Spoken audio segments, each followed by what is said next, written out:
Back in October of 2023, four friends from Minnesota traveled to Scotch Grove, Iowa to spend an evening inside Edinburgh Manor, said to be one of Iowa's most haunted buildings. Our time in the building was impactful, and we knew that we would return in due time with the goal of exploring parts of the building that we knew we had overlooked. So in March of 2024, we would once again set out to spend a night inside the walls of this old poor farm, this time with a few friends along for the ride. Join Grey Duck Paranormal as we once again step inside Edinburgh Manor. The original manor was built between the years 1846 and 1850 and was constructed as a four-square farmhouse on roughly 200 acres of farmland.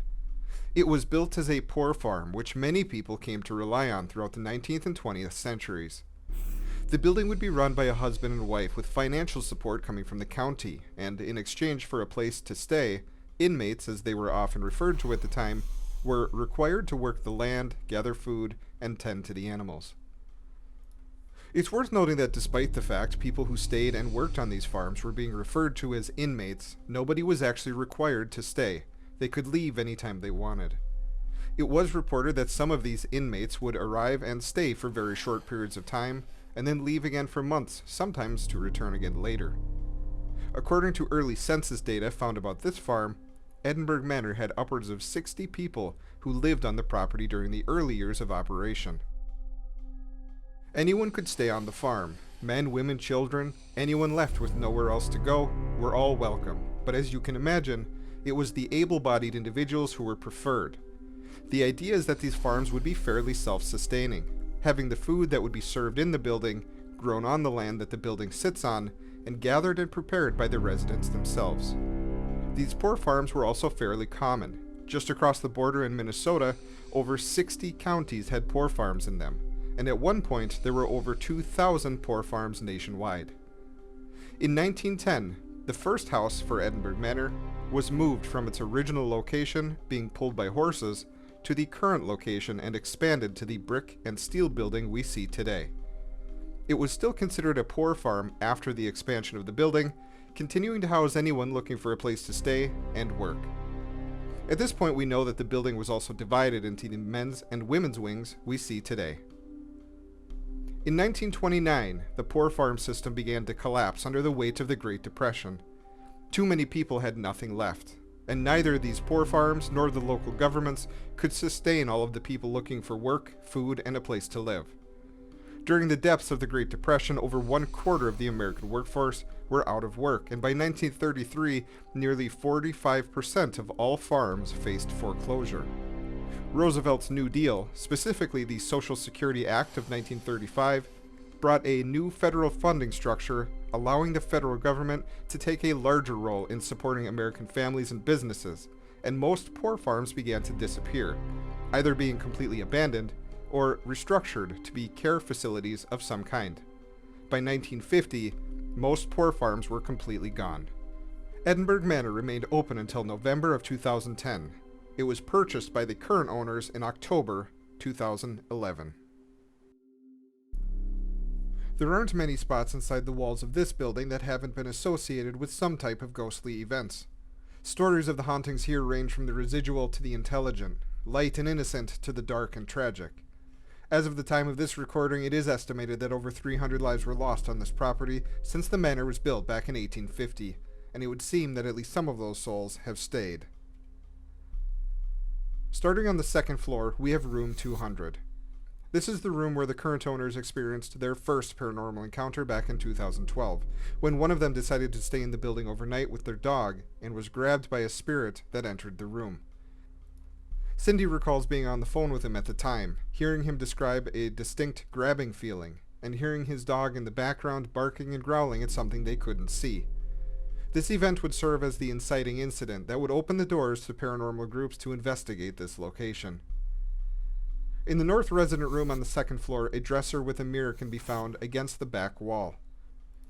People have reported seeing figures and faces in the mirror at all different times of day and night. The blue room on the second floor is said to be home to 2 spirits, both being elderly women, and both being unaware of the living visitors and investigators that come across them. Visitors have also seen a large shadow figure that resembles a man that used to live in one of the rooms on the second floor, and was said to be very protective of the women who stayed here. This shadow figure is most often seen outside of this blue room. Moving down to the first floor, one of the largest resident rooms in the building is located in the northwest corner, now known as the kids' room. This is one of the rooms where the child spirit known as Susie is said to reside. It has been reported that toys begin moving on their own, they light up and make noises without being touched, and have been seen interacting with visitors and investigators. This is the room where we got some REM pod activity the last time we were at this location, as well as a strange visual anomaly on one of our cameras. The spirit of Susie is said to leave her presence felt in other areas as well. The owners have reported hearing singing in different rooms and in the hallways when no one else is around. They also hear the sound of someone running in the hallways on the first floor, and some investigators have reported feeling their hands held and lightly tugged on as if a child is trying to get their attention. We don't fully know why a child spirit would stay in a place like this. Perhaps she had nowhere else to go. If at some point we make contact with a child spirit during our investigation, we intend to find out. A spirit named Sarah is said to reside on the first floor in the women's wing resident room. According to the owners, Sarah was brutally assaulted by a member of the Edinburgh staff in this bedroom, and visitors have reported seeing her spirit specifically near her bed in the corner of the room. Paul was a man in his early 30s and lived at home with his mother where he was cared for. At some point during the 1950s, his mother passed away, and his siblings, not knowing how to care for him, simply dropped him off here, leaving him alone at Edinburgh. Paul absolutely hated it here and simply wasn't given the care that he needed. Despite the fact that anyone could come and go at any time, Paul, with nowhere else to go, decided that he would take his own life in what is now a supply closet, at the time was his bedroom on the first floor. We can verify this because someone who is actually still alive today was the one who came across his body, still attached to the doorknob he used to hang himself. Visitors claim that coming in contact with Paul's spirit results in an overwhelming feeling of sadness and despair. Lastly, we go down to the basement. The basement's resident spirit is known as the Joker, a name given to the entity in 2012 because investigators and visitors were noticing the general activity was more mischievous. Hair pulling, objects being thrown, and loud, audible noises are just a few of the evidence types people have experienced. On our first trip, the basement was very quiet, but we did spend most of our time on the first and second floors. We intend to spend more time in the basement to attempt to make contact with this spirit. Our goal for this investigation is to be largely passive in our approach. We will ask questions and probe for activity, but we will never show aggression, taunt, or be disrespectful. If nothing else, because it can be confirmed that some of the reported claims of paranormal activity can be traced back to real living people who were just trying to live their lives as best they could. We don't want to celebrate their deaths, but rather are curious to see if those who have passed on to the other side can reach back to us in some way. Now we begin our investigation. To begin, there are 7 people on this investigation. The thinking behind having 3 more than last time was to make sure that we were able to investigate the areas that we had previously missed, as well as revisit a few of the hotspots we felt strongly about. The flip side of that coin is that with more people, naturally it just means more noise. It means a greater emphasis on keeping people on camera and keeping aware of people's movements throughout the building.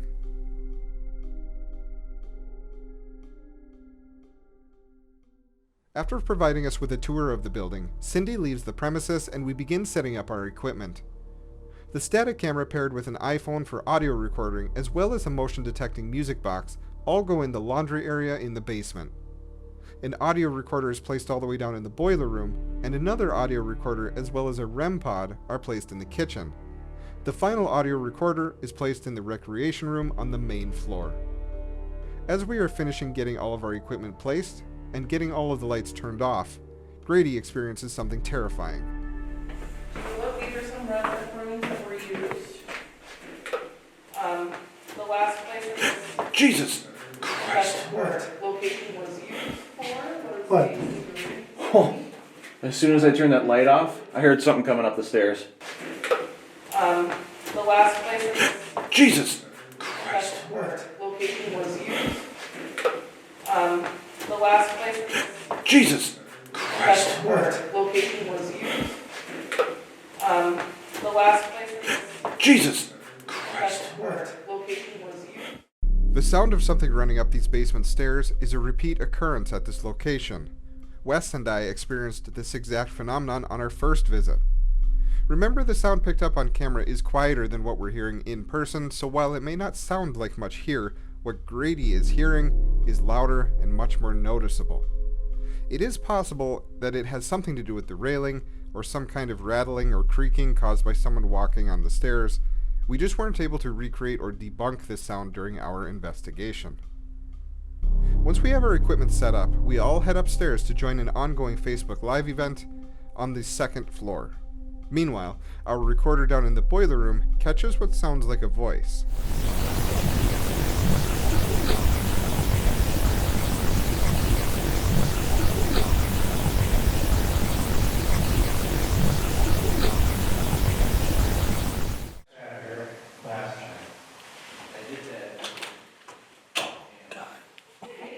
Oh, I'm seeing that too.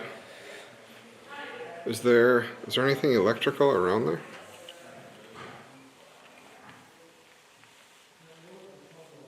What we are looking for here is a source for the EMF readings that Vince has been getting near the doorframe.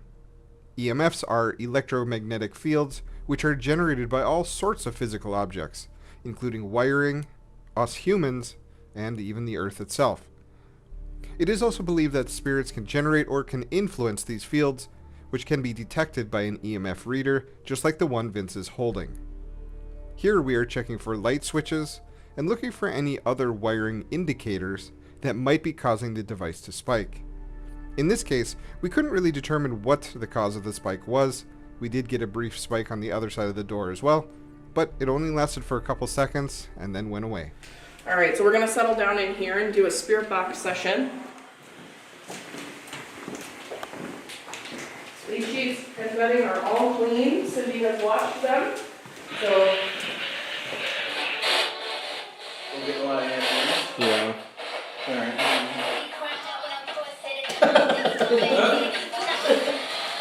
We move into one of the bedrooms on the second floor and begin a Spiritbox session.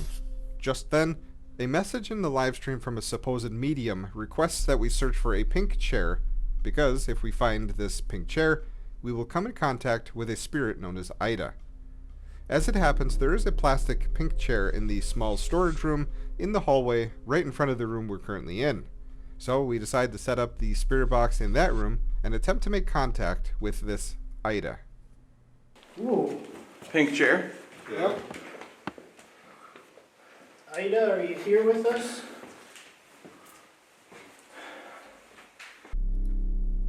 As we are setting up in the hallway closet area near the pink chair, we unknowingly capture what sounds like a voice all the way down in the boiler room.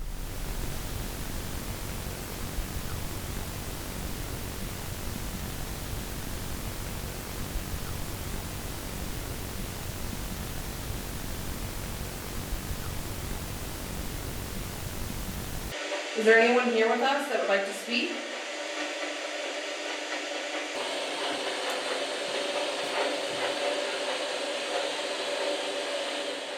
Ida, are you here?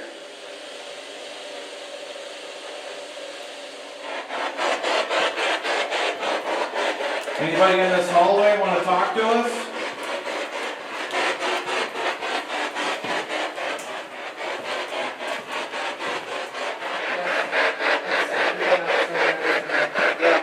Oh.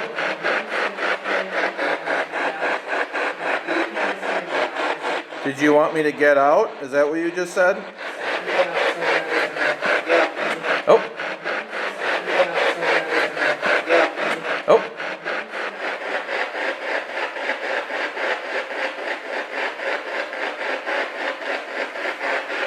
If you come through this device and tell me to get out, I'll leave this room right now, I promise.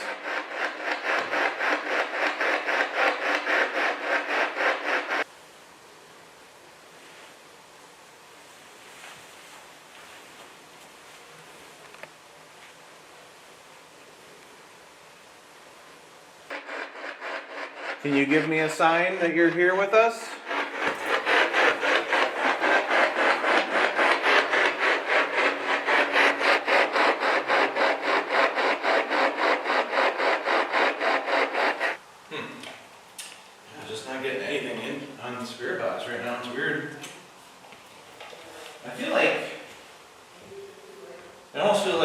nothing really going on up here on the second floor right now. Yeah, that's kind of the vibe I'm getting to. It feels kind of calm up here right now. Yeah. After only getting a single response on the Spiritbox and not feeling much of anything, we end the Facebook Live event and make our way down to the break room. We decided that for the next portion of our investigation, we're going to go ahead and split up. Matt and I are going to head to the top floor to see if the puzzle room in the southwest corner of the building has any activity to be found. Brandon and Vince will head to the kids' room on the main floor, a place where in our last investigation we got some REM pod activity, and where we captured some kind of visual light anomaly. Grady, Rachel, and Melissa head down to the basement, where they are hoping to find the spirit known simply as the Joker. Is there anyone here?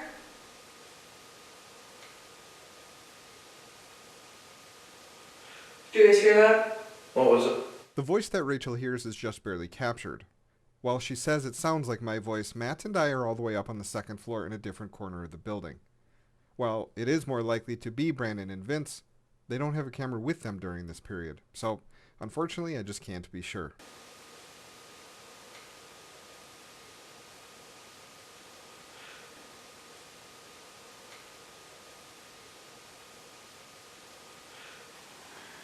Are there any spirits out in the hallway?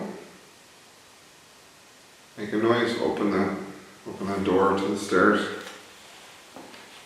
We heard sometimes that opens and slams. This is your opportunity to make yourself known. How long have you been here?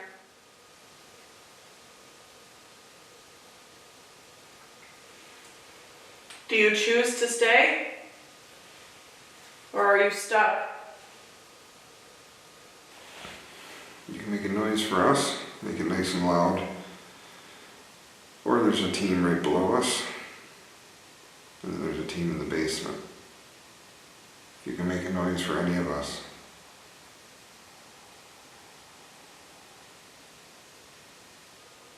Is there something we can do to help?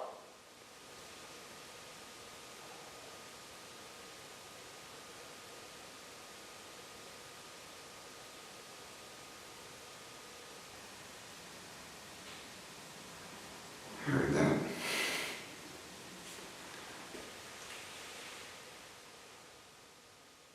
Can you make a really loud sound so we can hear you?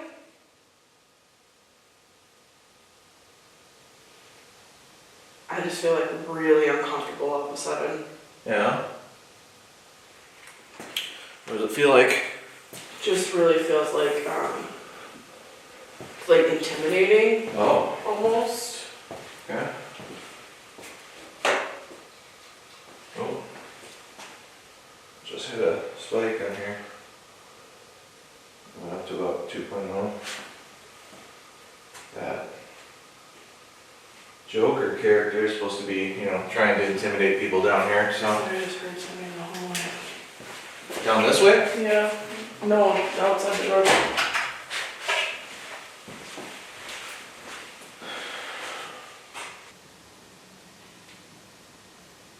Something down there again. I heard that too. Almost like a crashing, not quite crashing sound.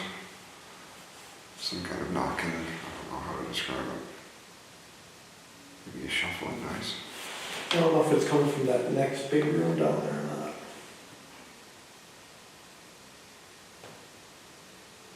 Let's come sit in here for a while. Alright. Maybe we'll do a spirit box. I don't have one. I brought the. Oh, you did? board, yeah. Okay. Sounds like a deal. What's that? Sit down for a sec. Whew, Jesus. What? I swear to God, I thought I saw something run.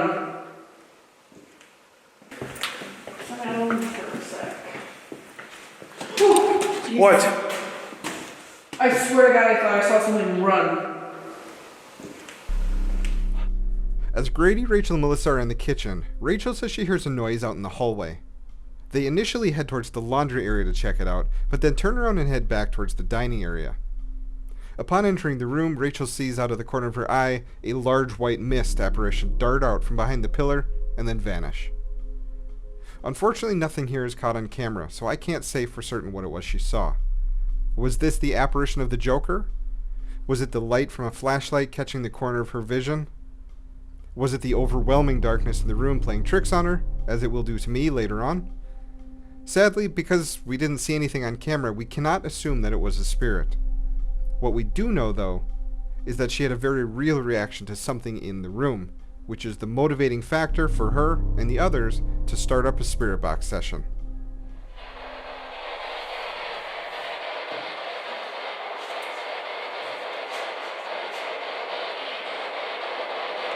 Is there anyone here that wants to talk to us? If you're out there, can you come in here and make those noises?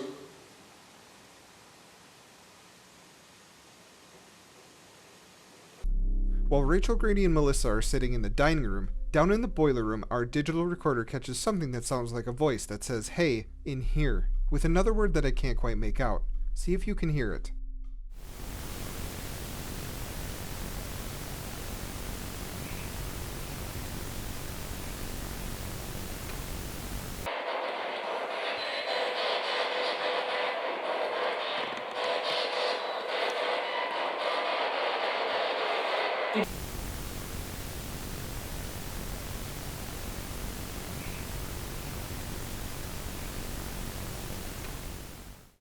This piece of audio is interesting. It sounds like someone whispering near the recorder trying to get our attention. That's not to say that there aren't other explanations for this, the most likely, in my mind, being the wind or something outside the walls of this room. I wanted to show that Rachel and Melissa were sitting still and were not speaking during this period, and from what I can tell, Grady was also not making any noise. In fact, all three groups of people were on the west side of this building during this period, so I don't think it's any of us. The Spiritbox is running, but during this period doesn't say any words. It's not until about 45 seconds later that we get our first response. What's your name?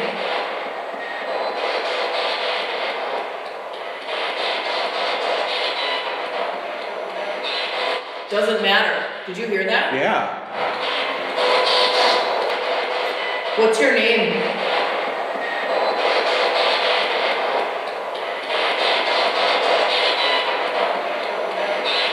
Doesn't matter. Did you hear that? Yeah. Whoa. Headlights. Oh, is that what I that saw was? that too. Okay. But I saw it in that window first. Okay. I left this section in here because it becomes relevant later when I think I see something looking in the window at us. There are cars that occasionally drive past, and their headlights can be seen from the windows. I didn't see the headlights ever hit the back wall, so I don't think that this is what Rachel saw a few minutes earlier. Why do you want to scare people down here?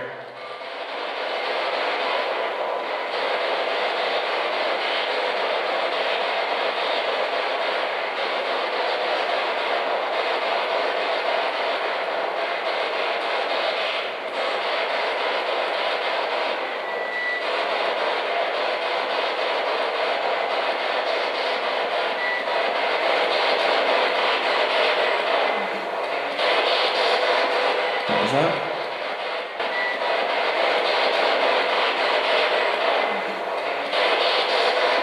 What was that?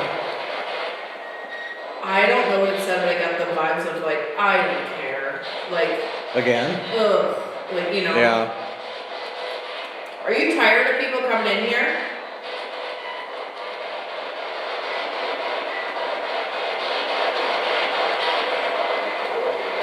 Oh. Whoa.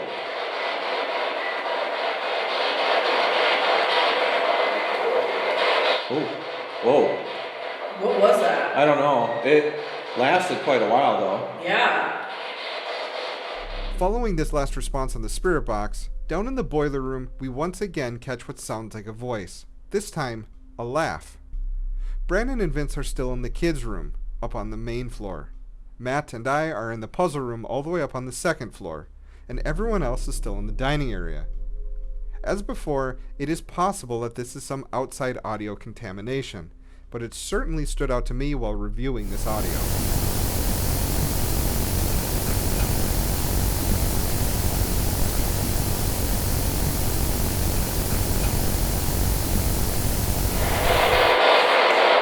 What's your name?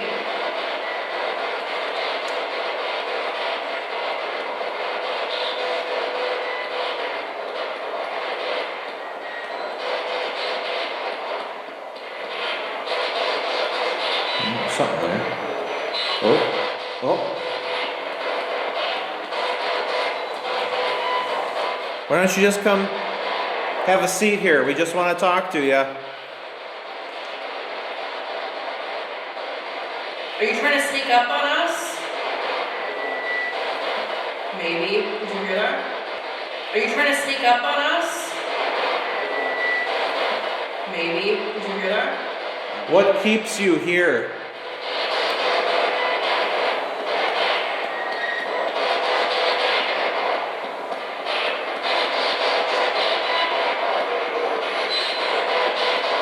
I heard something. Yeah.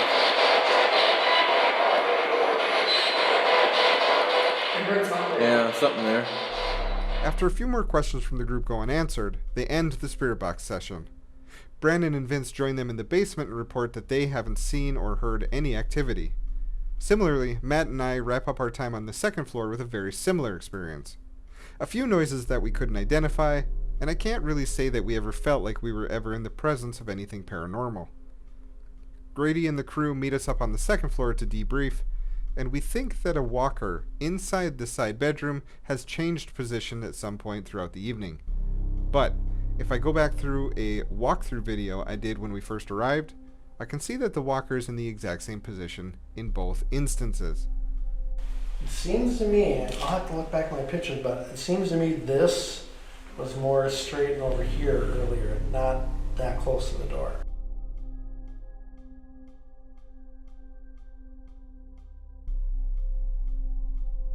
With that out of the way, we make our way back down to the gear room to warm up a bit.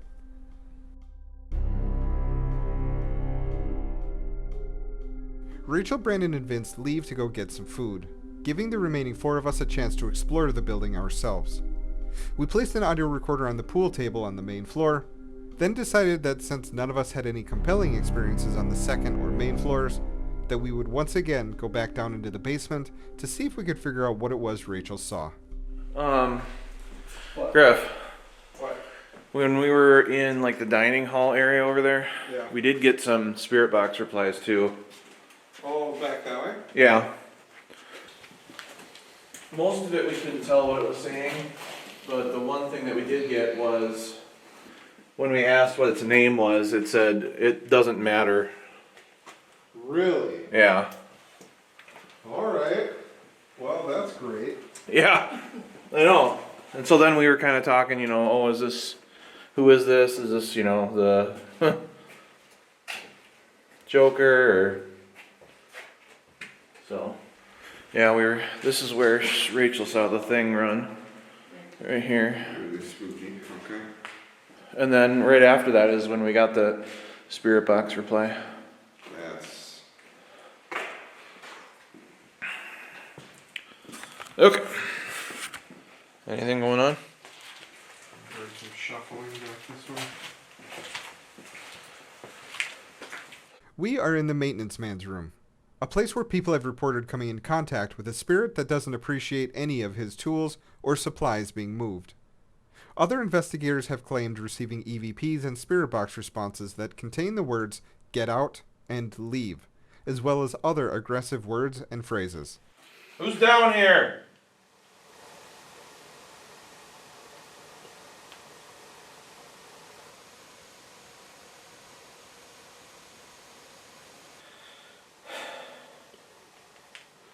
Is there a maintenance guy here? We need to fix something. Can you help us?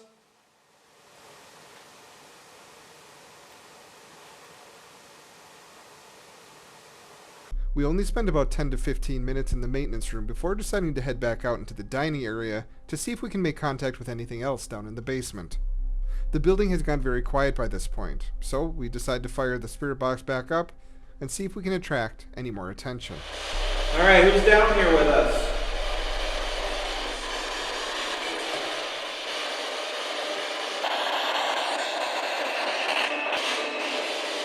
Who's down here in this room with us?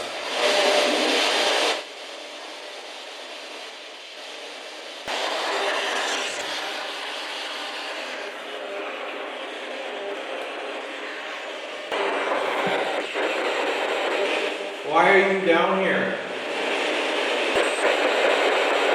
Are you just trying to scare us? While we are down in the basement asking questions, our recorder up in the pool room, one floor above us, picks up a very loud noise coming from somewhere nearby.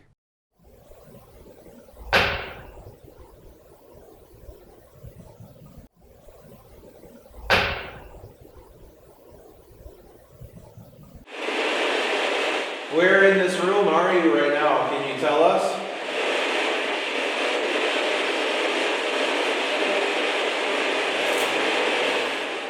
Is there something that you want to tell us?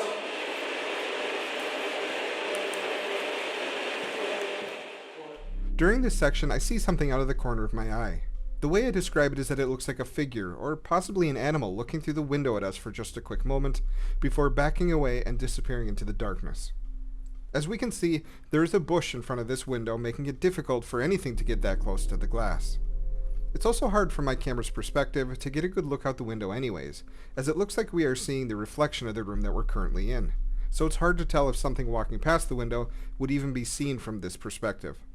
Regardless, once again we do not catch anything on camera here, so I have to chalk this up to my eyes playing tricks on me, or, as we established just a little bit ago, the headlights of a passing car.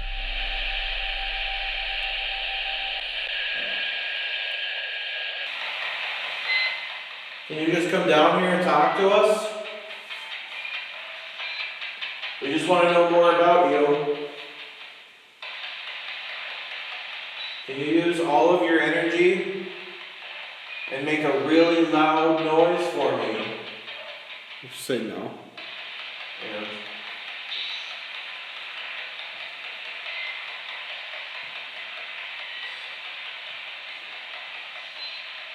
Slam a door. Move a chair.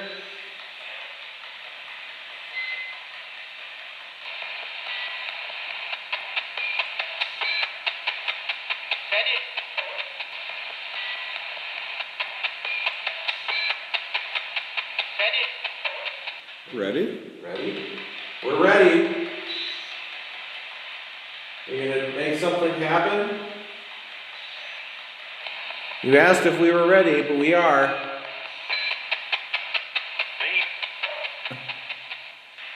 I'll give you another minute here. Do your best to make something really, really happen.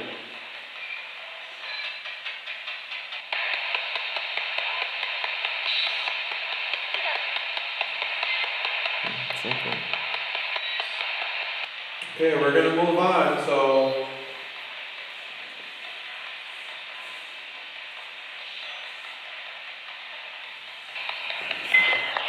After only hearing a few short responses on the Spiritbox after about 20 minutes of trying to make communication, we pack up the Spiritbox and get ready to head back up to the gear room.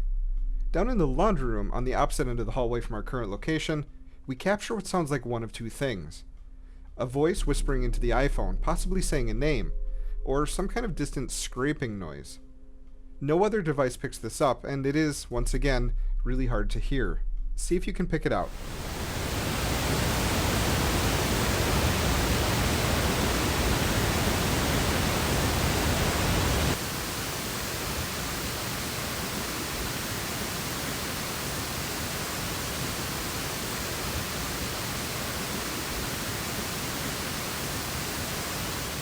Is there somebody down by the laundry room? You can go mess around with that stuff we have sitting down there. Go walk in front of that device. It's sitting on the, was it on a chair down there? Or a table?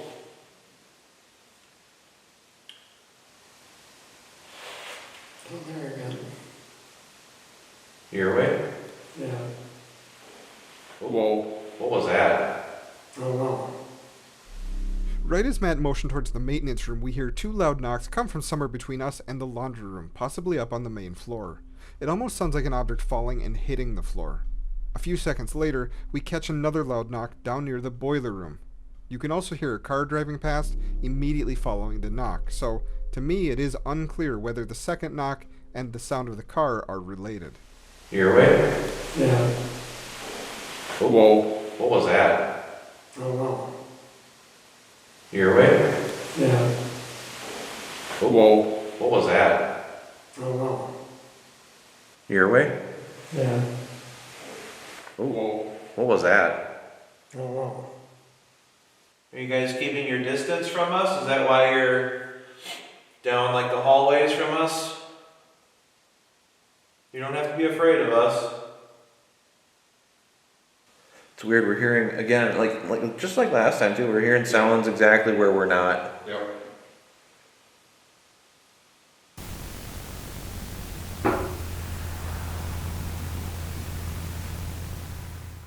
As we head back up the stairs, we hear a car approach and park out behind the building, so we unlock the back door and allow our 3 members to rejoin us in the break room, where we eat some food and try to figure out our next move.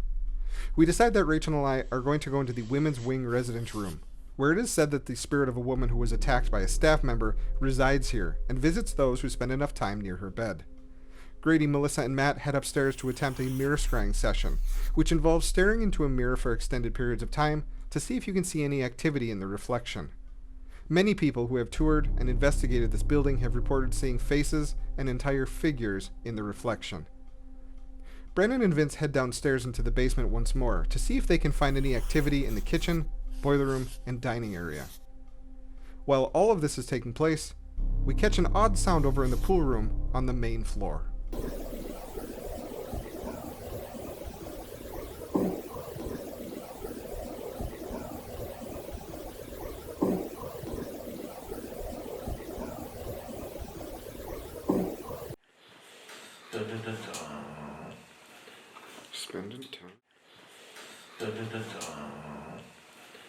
Spending time. Listening back, I think it's possible that the recorder picks up the sound of the zipper on the backpack. I had trouble finding another instance of one of us making this noise in the few hours of footage we had to figure out if there's another point of comparison. We don't touch the backpack again after this moment, at least not while this recorder is running. It's also possible that given that 3 of the walls of this pool room are exterior walls, wind or an animal could cause what sounds like a voice by rustling through a nearby bush close to the windows. The mic is pretty far away from the gear room, and while I can hear when someone projects their voice on this recorder, the zipper sound is the closest sound we make to the whisper sounding noise captured on the recorder. At this point, we all move into our positions throughout the building.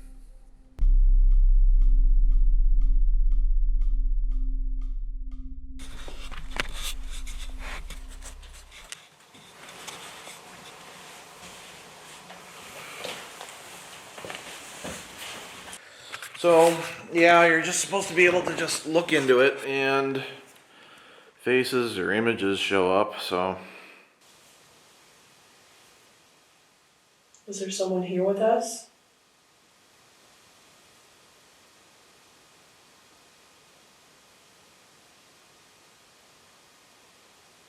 You heard that? Yeah, What was that? I don't know. It was like really high pitched. Yep. Okay. Rachel and I hear a high-pitched scream or squeal right after asking if someone is there with us. Unfortunately, it isn't picked up on literally any of our equipment. The 3 people upstairs are all standing perfectly still, and their camera's mic doesn't hear anything during this period. The downstairs iPhone and static cameras don't pick up any noise at all, and none of the audio recorders around the building pick anything up. We can't place the area it came from, but start to assume that it came from somewhere outside, perhaps a car down the road or an animal. Sadly, we don't capture the sound so that we can review it. You hear anything weird in the hallway? I heard one faint knock at the end of the hallway. Okay.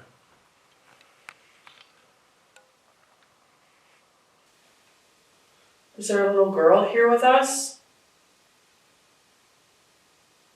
Where's Susie?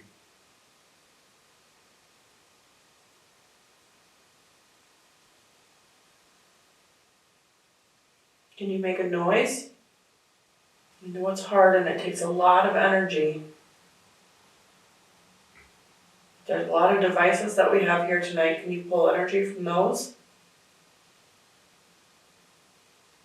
Make a loud noise.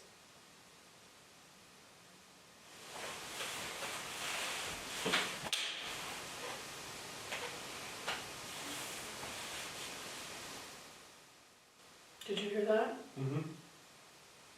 Kind of like somebody like clearing their throat. I thought that was you. No.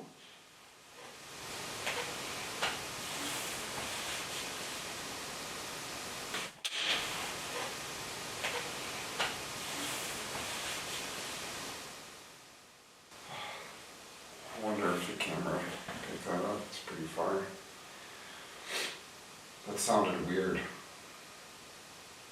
It sounded like Yeah. Yep. like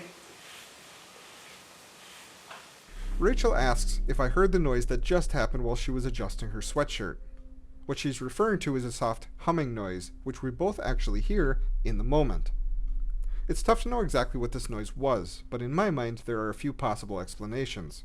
First was that while Rachel is adjusting in her chair, it moves slightly on the floor. Or there is a weight transfer causing the chair to make a small amount of noise, which is why in the moment I think it comes from Rachel. But Rachel says it wasn't caused by her, so I think there is another possible explanation, and it comes from either one floor above or one floor below.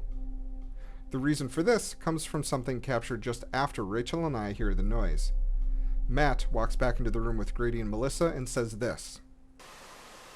That was creepy. What happened?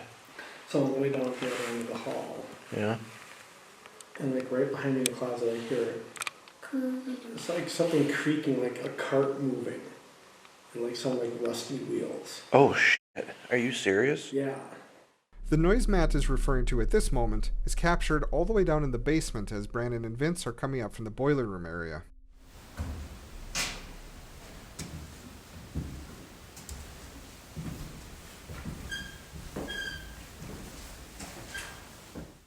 So for this section, Rachel and I hear a noise in our room that sounds like someone making a soft humming noise.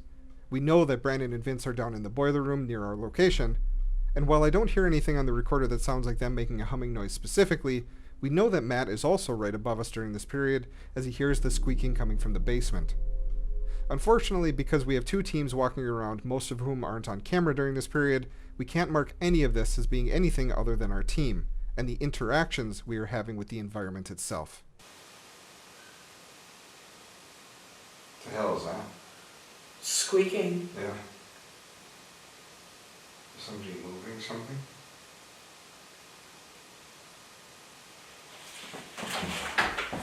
It sounds like something is being moved. Rachel and I hear the squeaking as well, and we actually think someone has grabbed the wheelchair from the lobby area and started rolling it.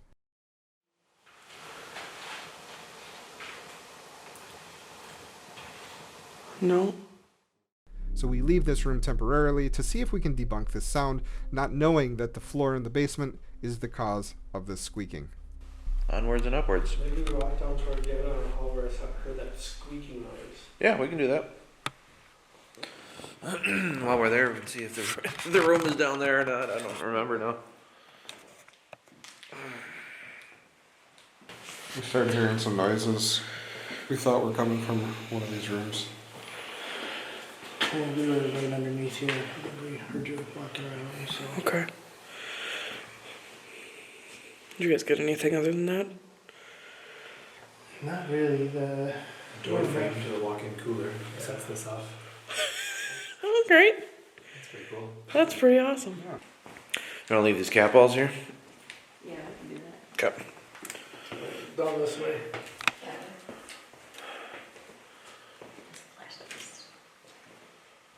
The crew upstairs have ended their mirror session and briefly investigated the source of the squeaking Matt heard earlier, which we now know came from the basement.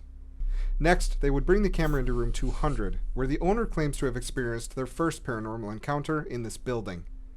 Melissa, Matt, and Grady wanted to recreate the situation that led to the owner being grabbed by an entity while laying in bed. Melissa will play the part of the owner lying in bed, Matt and Grady will wait just outside the doorway and listen for any noises coming from nearby rooms, or wait to see if Melissa has any kind of interaction with a spirit. There's somebody in this room. We hear you like touching people or grabbing them in here. Was this your room when you lived here?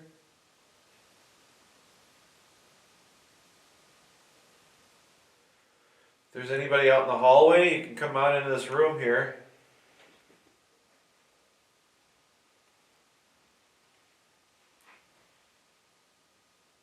While Grady and crew await some type of activity up on the second floor, the rest of us head down into the basement one more time after hearing what we think is the REM pod.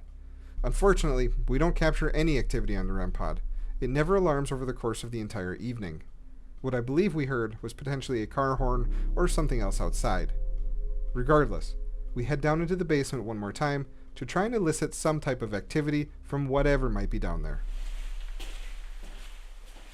If there's anybody down here, can you touch that REM pod again, the red light, make noise? Do you not like it when people are in here?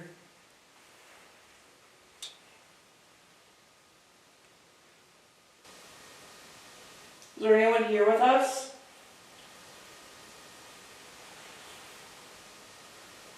If you get close to it,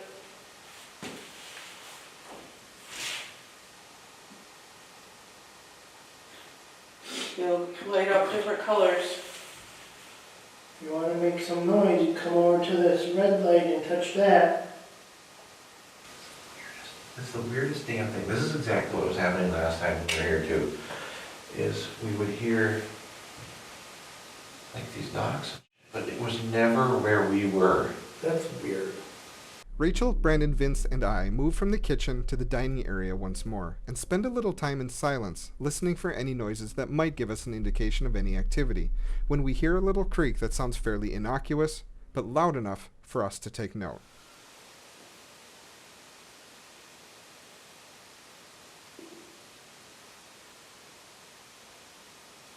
Was it a knock? I think so. That wasn't you, Vince?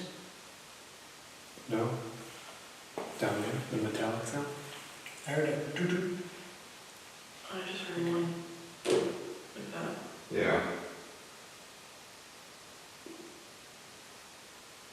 Now that we have heard this noise, let's check back in with the 3 people upstairs all the way up on the second floor and see if we can get a clue as to where this noise came from. Was that you, Melissa? My stomach just rumbled. Okay. So I can't be 100% sure what it was we heard. It could have been the stomach noise coming from Melissa, or Grady shifting his weight off of the doorframe to lean back into the room for a moment. Whatever it was, given that immediately following the noise I look up at the ceiling, means that at the very least, the noise is coming from directly above, which, if we look at the map, that group is located 2 floors directly above us.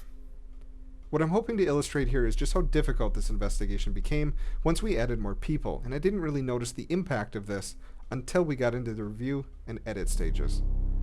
Again, the idea was to help us get more coverage and more eyes around parts of the building that we knew we missed on our first trip, but we added far more complexity with each person we added without putting proper rails in place to ensure that we get the evidence without contamination. This was an interesting example I found while editing of a really small amount of noise that made its way down to us, and I was really surprised how clear it came through. Moving forward, we continue asking questions on both floors. Aside from the noise I just pointed out, we haven't heard much of anything in the basement, but Grady and Matt are hearing some strange noises down the hall from their location. You guys making all that noise down there? Can hear you. Let's come closer. We're here in room 200.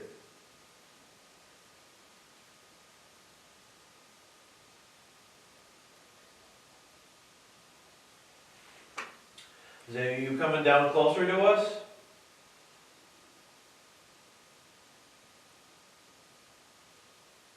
Can you make a loud noise so we can all hear it?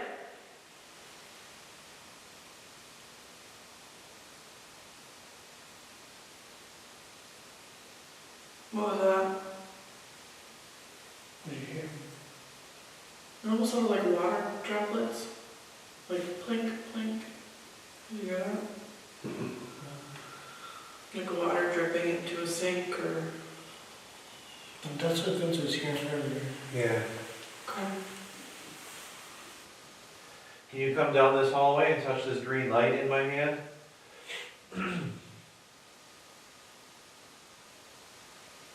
Are you here in the hallway with us?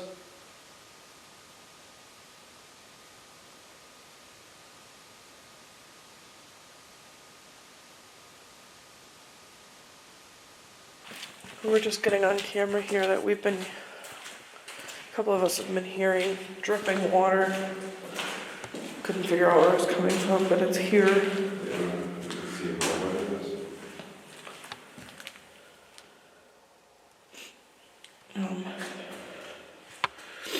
It's like condensation is collecting here.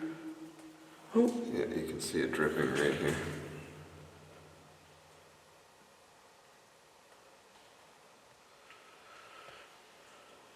yeah. So it is dripping down here. Anything, Melissa? Nothing. Nothing.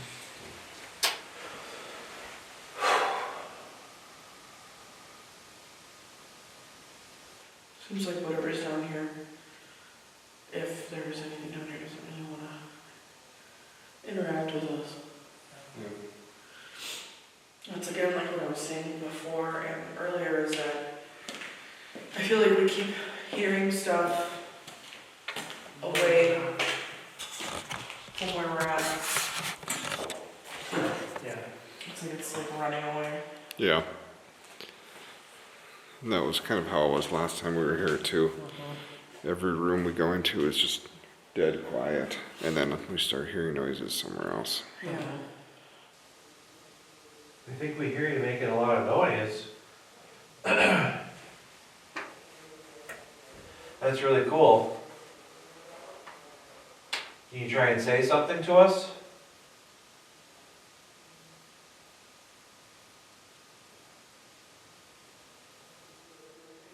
Ooh, I just got like freezing freaking cold. Yeah, you brought something back or something, 'cause the Whoa. thing started shaking. Dude, it's like, I legit, like, right now everything is just like tingling frozen. Yes, me too. But only since you came back. Holy crap.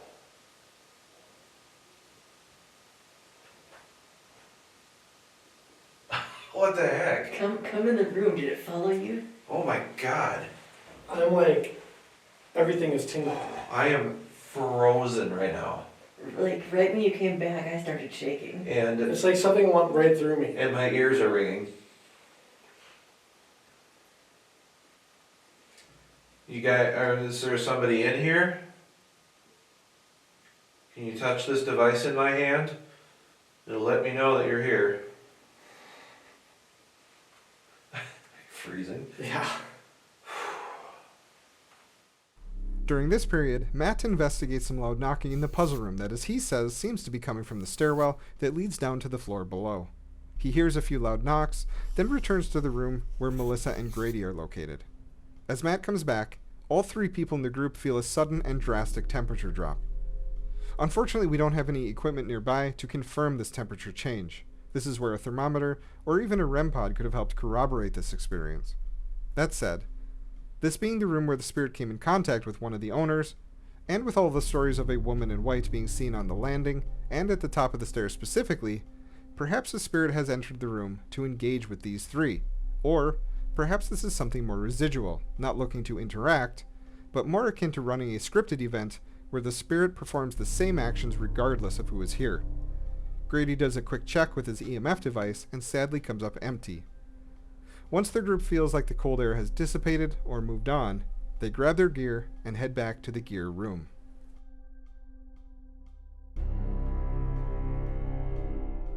At this point in the evening, I don't think any of us were feeling like the spirits at this location had made their presence known.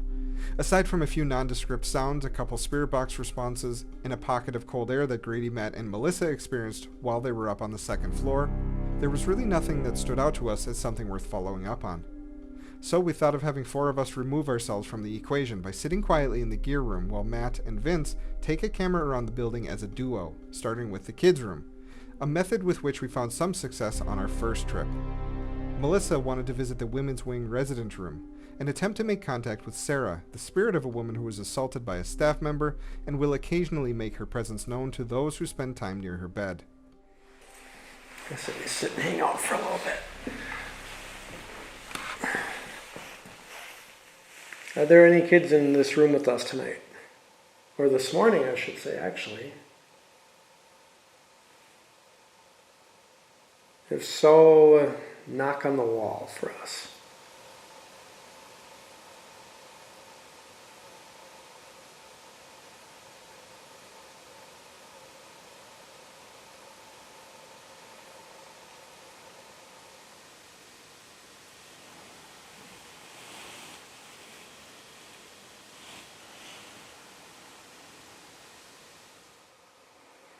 Well, let's go upstairs and then do up there, then circle back down the first and go to the basement. I want to go up this stairwell.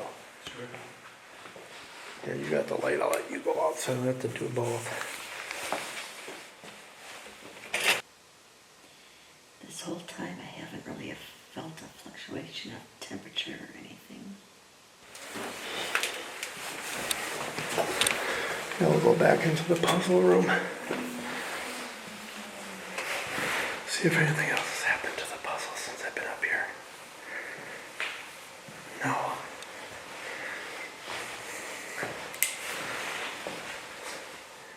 Is there anybody here in the puzzle room with us right now? If so, please make your presence felt.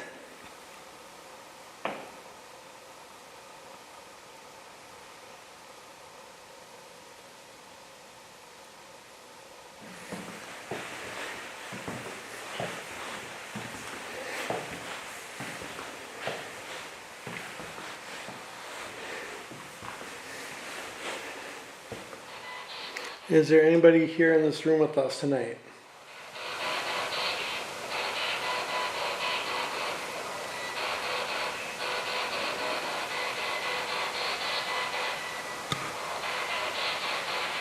Is there anything you'd like to tell us?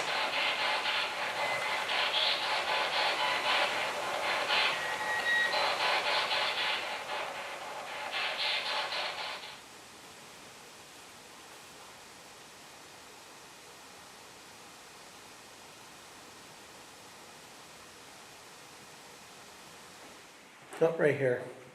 I see somebody. Who's there? Who's us?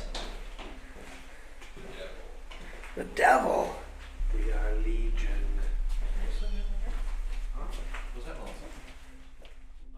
Following Melissa's solo investigation in the resident room, and Matt and Vince's duo investigation throughout the rest of the building, both very uneventful, we began packing our equipment and heading home. Our time at this location was up. As we left Edinburgh for a second time, we left feeling a little different. Our first trip, we left feeling like we had accomplished what we went there to do, and experienced something completely new. This time, though, we were initially a little disappointed. We went in with the intention of bringing more people in an attempt to more thoroughly document and experience the energy at this location, and without realizing it, made it much harder to differentiate between us and what we went to document. We do recognize that when searching for the paranormal, there are times where you are turned away with absolutely nothing. Sometimes the spirits don't want to be found. I feel it's important for us to leave with the knowledge that we still did our best to try and capture the shadows that inhabit this location, while attempting to point out when the shadows are ours. We will still get things wrong, but never on purpose. While much of what we captured was left out because I was able to trace it back to our movements and interactions with the environment, or because I wasn't able to trace our own team's movements for periods of time, looking back at it now, I am happy we tried something a little different, even if it didn't 100% work in our favor. I still believe that this building is something special, and I look forward to the time when we return.